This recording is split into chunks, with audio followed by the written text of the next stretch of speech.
And we're recording. Boom. All right, Lucas, before we get started, I do have something special for you. Come on. You know, I'm a hat guy. I love my hats. Always rocking them. I have a special ghost hat that I wear for Halloween. Now I have to reveal to you my Christmas hat. Uh-oh. And I'm sorry that Cole's not with us to join in on my hat reveal, but we'll just have to watch once the episode is aired because we're going to run out of December days. Ready for this? I'm ready. Wow. Boom. We're here to slay, dude. I'm not gonna lie. I do like it. I didn't think about it like slay queen, but Slay Queen. I thought about it slay like a snow sleigh, but it's nice. To slay this podcast, dude. Come on. I like it. No, this is going to be my December hat from now on. It's very nice. Rocking in a winter wonderland, my dude. Come on. All right. So, but I did come with a topic for today. And it stemmed from a conversation that I had yesterday with a mom that had called and talking about what her son's going through, potentially looking into our Greenville Transitions program. But it went beyond that to just like talking of like, how did we get here? And she asked, she was like, how did my son get to this point? He's just like 19, but so just like emotionally immature. He's not completing tasks. He can't stay on top of stuff. He drags his feet everywhere. Like what happened? And that, you know, we started, and it's probably silly to try to pinpoint what exactly happened because it's a number of things that go into this. But one thing we pointed out was she was like a very successful businesswoman who had like started businesses. She's retired already in her 40s, and she was a very type A, organized personality that would just get shit done. And I was like, okay, well, did that personality interfere with what your son needed to get done? Like, because he was dragging or taking time, were you the mother that was going in and you were like, I'm just going to do it so we can get out of the door, so we can get this done, get moving. We got other things to do today. I got 50 things on my list. She was like, guilty. Yeah, guilty as charged. That's me. And I was like, okay, so like that could be one thing. But another thing that we talked about is just like the world today and immediate gratification and where we're headed. And it reminded me of an Instagram post that I saw. So I wanted to read through this and then just kind of relate it to addiction and recovery. How's that sound? That sounds great. I just went on a massive rant. Where also, I think, like I told you just before we started this too, where I think this is interesting is like you're already implementing a lot of this stuff with your 2-year-old. And you know the benefits of delayed gratification and doing some of these things. So I thought you'd be the perfect person to talk to about it. Good. So the title of this post is 12 Things That 90's Parenting Got Right That You Can Still Do Today. And it says the magic wasn't the era, it was the environment. Here's what the 90's gave us and why kids still need a version of it today. 1 and 2, you could take this back to the 80's and it'd get a little harder. Take 70's probably a little harder because as we're progressing through time, we're coming up with more convenient ways and strategies to complete things. Number 1, the go play outside mandate. You remember those? Mm-hmm. Do you have those in your household? I don't even know that I had to have a mandate because at least my memory is loving it. I don't know if my parents would have a different opinion on that, but I used to love being out just riding bikes, making forts, running around the neighborhood. We had big groups that would play manhunt at night, wall ball, going to the pool. Remember just loving being outside and doing stuff, but I don't think there was as much inside stuff. Like inside was kind of boring, where it was like, oh, you could watch TV, but how much TV could you watch? And, you know, I don't know. It just felt like there was more pull outside to do all this other stuff because I didn't have a iPad or gosh, from like 7 to 10, I probably had like a Nintendo 64 that I barely understood how to use, compared to like today playing video games. So yeah, I think there's just way more to do outside. Yeah, I was very similar to you. I don't remember a whole lot of times where I had to be mandated. I do remember a couple of times where I was like driving my mom crazy and she would just be like, oh, go back outside. I'll call you when dinner's ready. Mm, I even went through a phase where she gave me one of her old pagers and she would page me when dinner was ready. And that was my sign to like come back to the house. yeah. But this says the go play outside mandate is when parents said go play outside. They meant it. You left and you came back when you were either hungry or bleeding. Outside was not supervised. You were out there with the rest of the neighborhood gang. And that was where you were figuring things out as a kid on your own without mom and dad's help. You'd run into issues and you had to find a solution for those issues. So now, then it gives like a little helpful hint of ways you can do this today. So it says now, send them outside for an hour with no plan, no supervision, no structure. Boredom is where creativity lives. Figuring it out is the entire point. Now, you have a 2-year-old, so I would imagine it'd be a little terrifying to send a 2-year-old out with no supervision. He wants to go outside with no supervision. Yeah, straight to the road, dude. Beeline. Yep. Yeah, but I do like that. I think just trying to figure out a place you can like set them free to do that where you still feel like they're safe. Obviously, I live on like a fast main road on a mountain, so I would not want my 5-year-old, 7-year-old, 10-year-old anywhere near that road. But also have a fenced-in backyard. Just want to make sure they stay there. Yeah. Okay, the next one. See if this one hits. Blockbuster Friday. Did you ever go to Blockbuster? Lived at Blockbuster. Loved it. Okay, it says Blockbuster Friday. Every Friday, families piled into their car and hit Blockbuster. Everyone got to pick a movie or a game, but you had to negotiate. If someone grabbed the last copy first, you were out of luck. Delayed gratification wasn't a lesson, it was life. So now we live in a day and age where everything's just a click away. All of your media, your movies, your games, you just download it, you click it, you pay now, you rent now, or you already have the subscription. So you just hit the play button and it immediately fires up. So it says, make them wait for things that they want. Don't one click everything. We'll get it on Friday. That teaches anticipation. Instant access kills the thrill. Waiting builds it. This is one of my favorite ones for you because you did something super interesting to me that I really love for your kids. What did you just recently get? People think I'm crazy, but I hunted down an old CRT TV. So that stands for cathode ray TV. And those are like the big, deep box TVs that we had in the 90s. They were super heavy and they had the big cabinets that they went in and all that. And so I hunted down the best deal I could find on one. They're worth a lot more money now, like pretty close to what they were worth when they came out. But I got one. I got my mother-in-law's old like TV cabinet.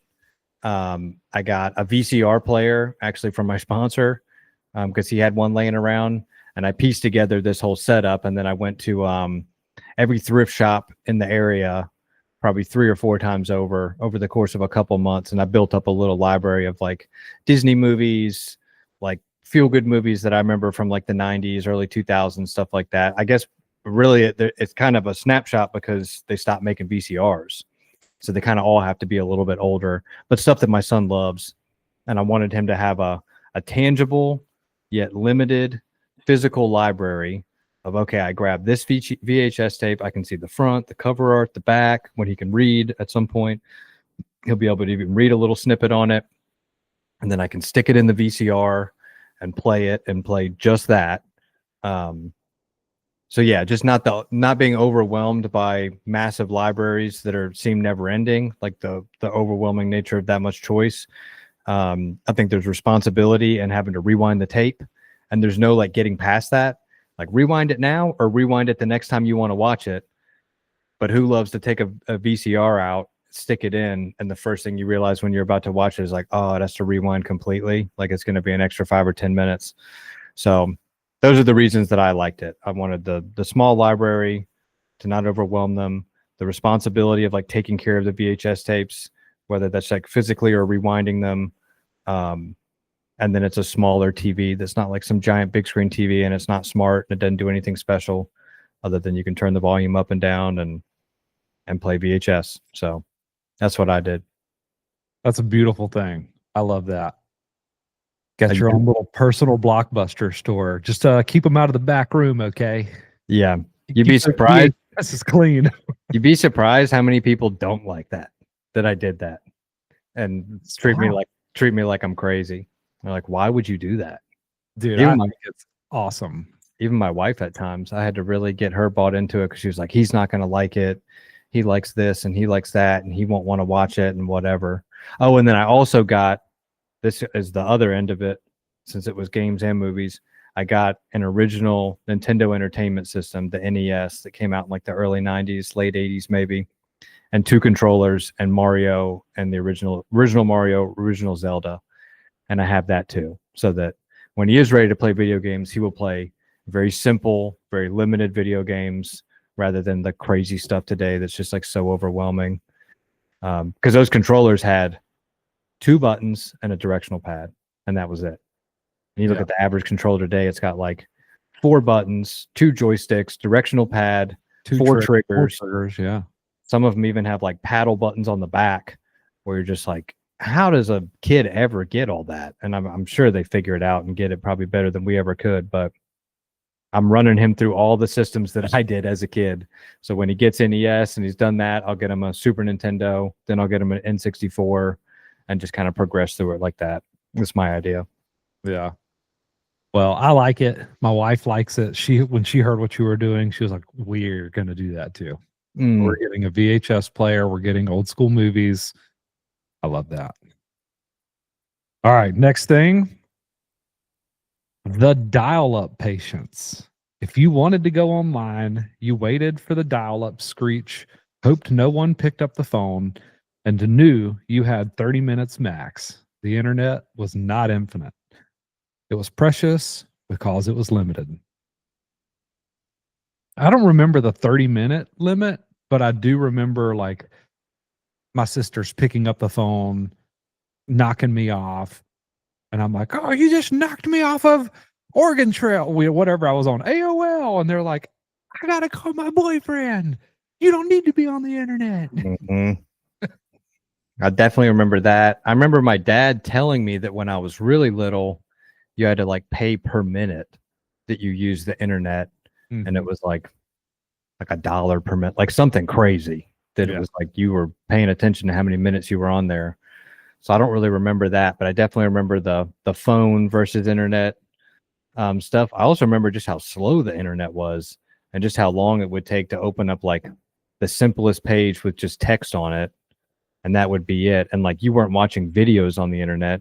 You could maybe download a video from the internet and then watch it in like the Windows Media Player. But yeah, there's definitely a lot of patience. Where like when I was downloading music, like, and you know, this is Napster, BearShare, Kazaa, LimeWire, all that stuff. I mean, I'd be like, all right, I want to download this, download that. That was never something that you watched download. Yeah. Most stuff I download today, I'm just like, oh, 5 minutes until it's done. Well, I guess I'll just sit here. This was like 36 hours, 12 minutes, and 15 seconds. You're just like, well, I'm just going to forget about that for a while and go do something else. To go play outside. Go play outside. Yeah. So it says now what you can do to kind of mimic that is set a Wi-Fi timer or like 1 hour of internet, then it shuts off. When access is limited, it gets treated like it matters. Scarcity doesn't create deprivation, it creates value. So I love that too. Another cool thing that we've seen recently, I think Cole taught us about it, is a little device called a brick, where you have to actually like tap your phone to it to unlock all of your, Wi-Fi apps, your Instagrams, your social media, YouTube stuff, all of the media stuff that we like just go into these loopholes with. The brick can be very helpful. We use that at the Sober Living now for guys that need, most of the time that want, like they're like, I just can't have access to my social media. Can you block it? And we'll do that. Yeah. You just kind of touched on this one. We'll breeze through this one, but it says the mixtape, which was a very popular thing back when we were younger, is making someone that was special to you a mixtape, your buddies, your girlfriend, and it took hours. You had to you wanted to get it perfect. You wanted to pick the perfect songs. You want to hit record at the perfect time when it came across the radio, catch that exact moment. And effort was the currency. It says effort was the currency of affection, which is yes, so much effort. It took a long time. A lot of effort and thought went into it. And now it's saying things you can do is have them make a playlist for someone by hand, not auto-generated. Pick each song individually and write why the song matters, why you put it on their playlist. Love isn't something you stream. It's something you curate with intention. I love these little sayings at the end too. They're really good. Clearly written by ChatGPT, which is hilarious that it's and don't type it in ChatGPT like someone did to prompt all this stuff. Yeah. Next is the encyclopedia argument. When someone didn't know something, families pulled out encyclopedias or waited until they could ask someone who did know. Being wrong lasted longer. Debates went unresolved. And somehow that was okay. So now, before you Google it, make people guess for 5 minutes. Uncertainty is a muscle, and sitting with questions that you can't answer, that's where curiosity actually lives. I know someone who struggles with that.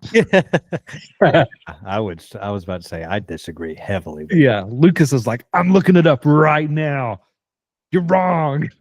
No, I wanna know, because I want to know what the truth is, and Yeah. I love to know what the right information is. But I do appreciate it's not never looking it up. It's just don't look it up for 5 minutes and just think about it. And I do also like to do that too, because I love just games and theorizing and guessing and so all that stuff I'm fond of too. So yeah. The next one is the handwritten note. Thank you notes were mandatory. Love notes. Dude, do you remember folding up special notes with a pull tab to pass through the classroom? I think I received more of those than I ever wrote. And that's not saying that. Hey now. No. That red hand was on fire, dude. That's not saying I received a lot, if many at all. I'm just saying that I don't remember ever being vulnerable enough to write those. Oh, come on, dude. You're a good-looking redhead. Diamond in the rough. I sent a lot of sweet text, though. But just not written notes. Anyone could find that, okay? You can't have stuff like that out there. So it says the thank you notes were mandatory and handwritten. You sat at the table with a pen and wrote them out one by one for every single birthday gift. So now make them write 3 thank you notes by hand every year. No texts, no emails, real pen, real paper, real stamp. Effort makes gratitude mean something. Convenience makes it forgettable. And I will say that's a lost art that I can relate to. And I feel, as someone who has somewhat recently gone through wedding process, wedding gifts, baby shower gifts, I think it just means so much more to people when they get that handwritten thank you or that note where you can jot down, hey, thank you for getting me this thing, writing down the name of what it was that they got you, and then also tacking in some little personal story of something that I had with that person, some interaction that was there, or something that happened in our childhood when we were rolling around the neighborhood. I just think that means so much. And I kind of hate to see, even though I know it's just a thing these days and I need to accept it, but I hate to see all of these virtual invitations to everything and virtual thank yous. Yeah, I get that. I think it goes back to the effort thing. I think that's why we appreciate it, because we know that someone took the effort and the thought and the consideration to be so appreciative or be so compelled to get the paper, get the pen, write this thing, put a stamp on it. Like, it's so much more than just click, send, thanks, send, or some auto thank yous to everyone. I don't know what that looks like today. My wife is very good with that kind of stuff, and I just watched her hand mail out a bunch of Christmas cards, which I know a lot of people still do that. But I have gotten some just like digital Christmas cards. Yeah. Where you're like, oh, dude, I want to put it on the refrigerator. Like that means a lot to me when I get that kind of stuff. Yeah. We always in my family, there's been like a wall that all the Christmas cards go on each year. And obviously beginning of December, it's pretty bare. And by the end of December, it's just filled with all these different people's Christmas cards, which I think is a really nice thing. Yeah. Well, I better get my Christmas card or I'm going to be really upset with Logan. So there you go. You have one on the way. I saw him. Perfect. All right. The next one's a fun one, I think. I don't know if you got into this or not. I certainly did. The Tamagotchi lesson. So for those of you who don't know, Tamagotchis, they were these little digital pets that came on keychains that we would like clip to our backpacks or clip to our belt loops. Everyone had a Tamagotchi. It was a digital pet that beeped when it needed you and died if you ignored it for too long. So if you didn't log in, if you didn't like pick it up when it was beeping, to feed your pet, to put your pet to bed, to clean up after your pet used the bathroom, it would die. And then like that Tamagotchi is done. Like it doesn't work anymore. So responsibility came with consequences that you could actually feel. It wasn't this like, oh, I'll just restart my Tamagotchi. I'll just start a brand new one back up on the same device. It was like, no, you got to go buy a new device. Or even some video games were like that, to where like you got, there was no like restart this level. So like if you burned out of your 3 lives, you're starting the whole game back over from level 1.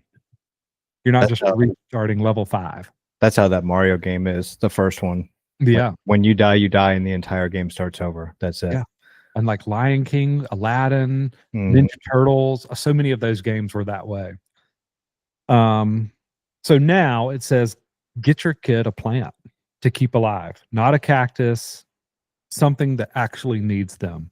Which my wife, she loves a plant that you don't have to take care of. But get them something that needs attention, time, care, and attention. Water it or watch it wilt. Care becomes real when the thing that you're caring for depends on you showing up.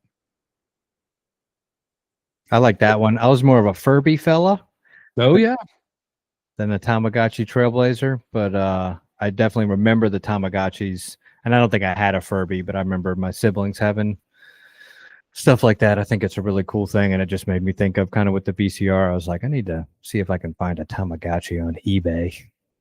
Yeah. Because I do like that it dies and it's just done. And then it's like, and I'm not buying you another one right now. Yeah. Maybe get another one for Christmas or your birthday, and we'll see if you can do better with that one, Just learn from this one. Yeah. Dude, I've got a core memory, childhood memory, or trauma that is hitting the forefront of my brain right now, where I'd always worked for my dad, as a kid. I'd worked around a shop or picked up pine cones in the yard, and I'd get paid little bits here and there. And I was a saver. I would like put my bills in my dinosaur wallet.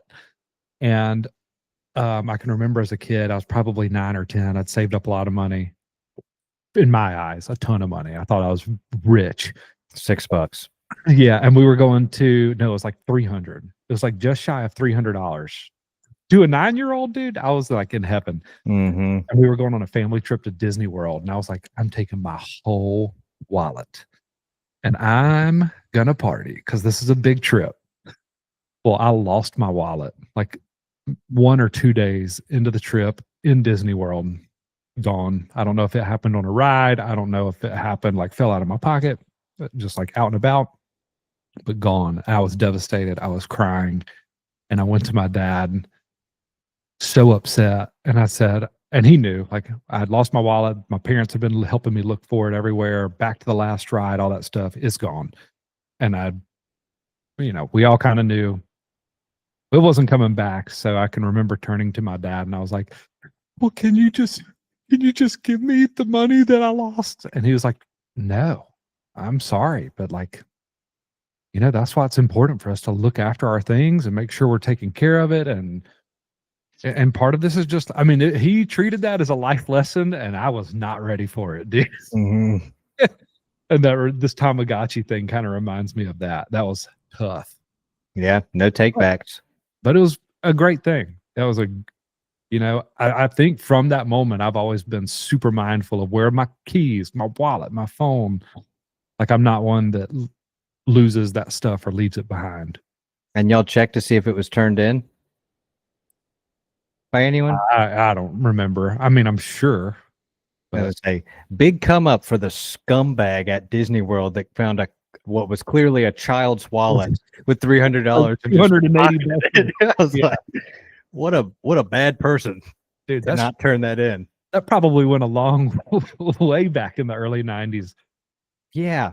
Or imagine you're like a one stuffed Mickey with $300. Well, you're like a 16-year-old kid at Disney World or something, and you find that, and you're like, "Ooh, sick." Yeah. Weird move if it was clearly like a kid's wallet with dinosaurs on it. Yeah. I'll never forget that wallet. All right. Anyway, we're probably not going to have time to do all of these. The next one was the printed MapQuest direction. Don't even need to go over that. You used to have to print your directions out, read them as you're going, read road names. Now you just have like a blue line directing you where to go, telling you where to turn. Well, just challenge yourself. It's the same thing with phone numbers, to just try. I just feel like if I don't use it, I lose it. And so if I rely on maps and my phone contacts list and all that, I used to know 10 numbers by heart minimum of every core person in my life. And I couldn't tell you my wife's number today. Like, it's crazy. And then maps is like that. I used to know how to get everywhere, didn't need maps, whatever. And so just trying to challenge myself sometimes, even if I'm like, I may be late, or maybe not if I'm not going to be late, but like, I may not know exactly how to get there, but I'm just going to see if I can figure it out, especially when we move to Greenville and we're learning everything here. Yeah. Well, this says for your kids, go on the trip, let them navigate with a paper map. Print them out on Google, same way we used to do it, and let them sit in the front and navigate dad. Hey, all right, buddy, you tell me where to turn.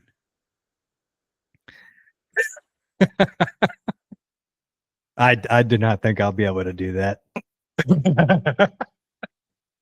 I think I'd get very upset. I just don't think that'd be a good idea for anyone. Well, you just make it your activity for the day. It doesn't really have to be somewhere that you need to be. Yeah. Make it like your hour-long activity of like, hey, dude, you're going to direct me to Paris Mountain.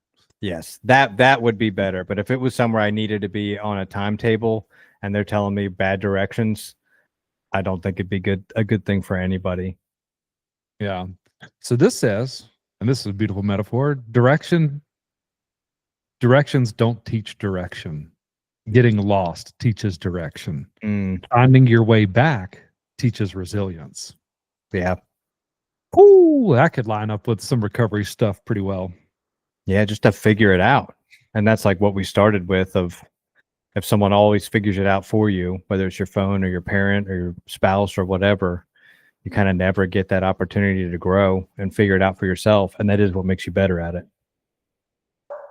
Yeah. All right, next, I'm going to speed up these last ones just so we can tie it into recovery. But this next one is the Scholastic Book Fair. That was a big day back in the day. It said once a year, you got a few dollars and a list of what you could afford. You browsed, you chose carefully, and you came home with books you'd actually read because you're the one that picked them yourself. So now, give your kid a budget at the bookstore, going to Barnes & Noble, wherever. They pick, they prioritize, they live with their choices. Ownership over selection makes them actually care what they choose. My son goes to the library and we pick out books, and I find that that's really good. And I can still smell the book fair today. I can tell you what it smells like. Yeah. Gosh, that was such a great day. I loved those weeks. Mostly for the erasers, though, not the book. What kind of poster can I get? I loved the books, dude. And I was not like a big avid reader. I wasn't the top book points person for book club or whatever, but I really liked a lot of books that I remember reading there. Captain Underpants, something about a cheese man, all that kind of stuff. Really liked it. Yeah. And I like the library thing. However, when he gets a little older, I think it does add an extra component when they have a spending limit. When you say, okay, here's $8 and make it like a weird amount of like, you've actually got to do some digging to figure out what you can get for this $8. Yeah. Means something to you. Probably send them to Mr. K's if you're going to do that. That way it's like used books where there's better deals. Yeah. I think like a Barnes and Noble, I don't know if there's any book in there you're getting for $8. Yeah. That would be tough, probably. Next is the family dinner rule. Dinner happened at the table every night. There was no TV, no leaving until everyone was done. Conversation wasn't optional. It was the main course. And my family pretty much stuck to that unless it was there was a really good ball game on. My dad was out. He was watching the football or baseball game, but we did have a lot of family dinners at the table with no distraction, no phones, no TVs. I find that you do less of that as the kids get old. Well, I remember in my family, as kids got older and just had more going on in like the afternoon, there was in the evenings in practice, and I'm doing this and I'm doing that. I'm going out to dinner. I found there was less of it, but I remember in my childhood that being all the time. Yeah. And just under it says, so now enforce it. Phones in a basket. Everyone sits until the last person finishes. Connection doesn't happen by accident. It happens when you make it non-negotiable. Next is the Saturday morning cartoon treat. Cartoons aired on Saturday mornings only. If you miss them, you miss them. No streaming, no reruns on demand. Anticipation was part of the ritual. Scarcity made things special. I don't remember that in the 90s. I remember plenty of sick days where I watched cartoons. Maybe they weren't the brand new ones, but they were reruns on Mondays, Wednesdays, Thursdays. Yeah, there's a lot of, I feel like the 90s is a weird one because I feel like early 90s is so different than later 90s. Like a lot changed in the 90s. And then mine was also like, you know, my childhood was also early 2000s. And so, yeah, I remember cartoons being on all the time. But I remember in the morning, like if I got ready really quick, I could watch one episode of Rocko's Modern Life for 30 minutes before I went to school. There was like a prioritization that it didn't feel like I could just watch it whenever because I had to catch it on live TV.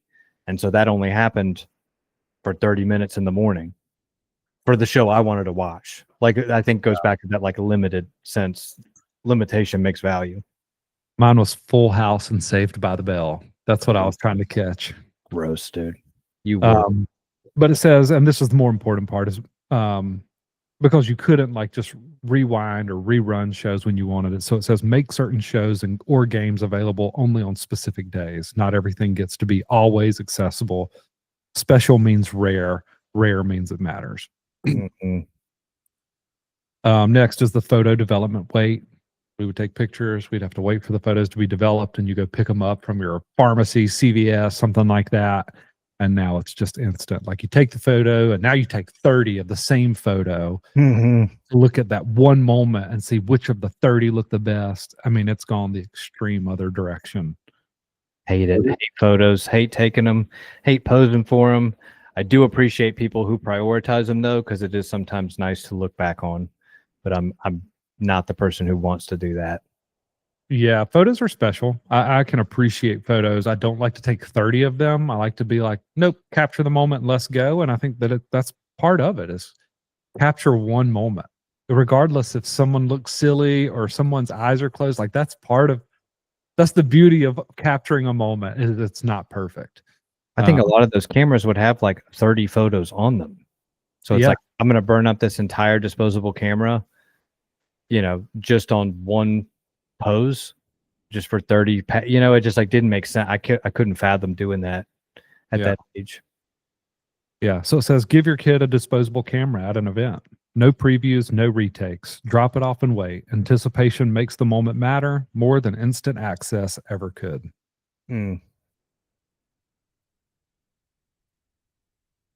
I think that might be it. Yeah, childhood doesn't need to be frictionless to be good. It just needs to be intentional. The constraints you create today become the competence they carry for life. So I wanted to bring this list up because I think in I'm a big warrior on this, or I love to talk about, is how much I think that this applies to addiction today, and how what addiction is this: take the pill, take the drink. It's taking the quick fix to quiet our fears and our emotions, our fears, our traumas, our depression, our anxiety.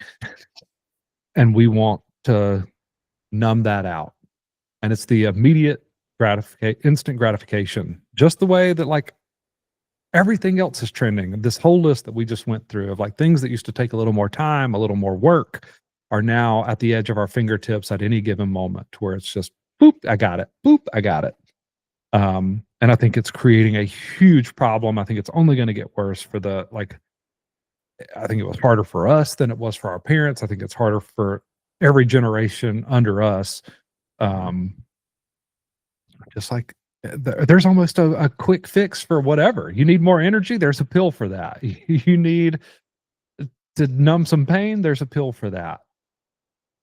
Yeah, I think that I always try to make this point to guys that I'm working with that like I think we're addicted to instant gratification above everything else. And it with drugs and alcohol, it's just instantly being able to change how I feel, whether that's good or bad or sleepy or too energized or too wound up or anxious or depressed or whatever. I could just take something and fix that immediately. And I think it makes sense too, because a lot of times when we put down drugs and alcohol, what's all the other stuff we go to? I mean, look at our sober living, for example. And I think it's many sober livings, but there can be a lot of caffeine, there can be a lot of nicotine, there can be a lot of spending problems.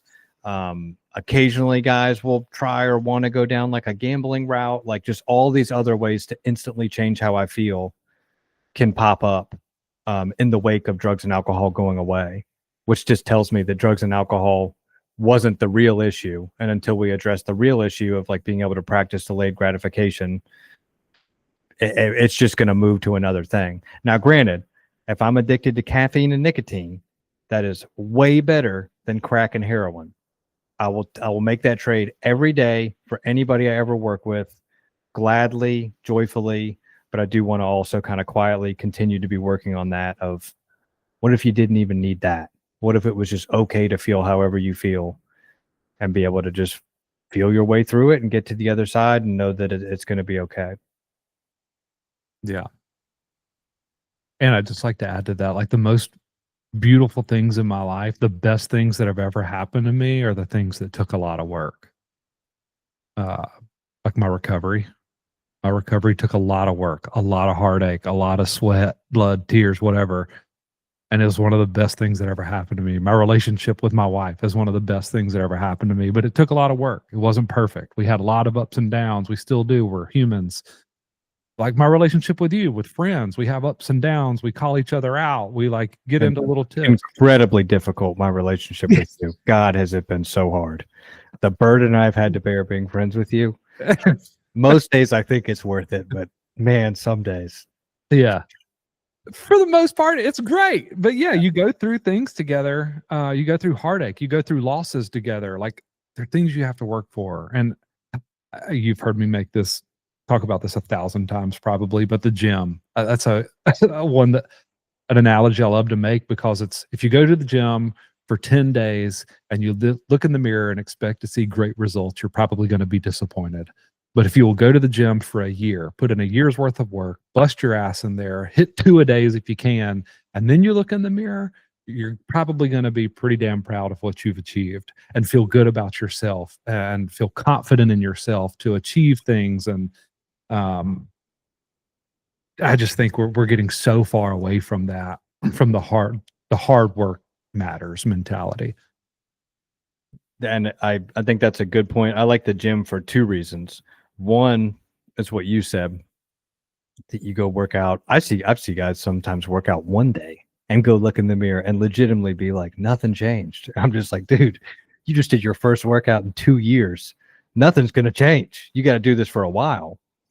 So I think it's a really good lesson in that delayed gratification. The other one is I feel like it's a lesson in that sometimes you even get to a year and you still don't like what you see because it changed so slowly that it just kind of stayed that being the norm.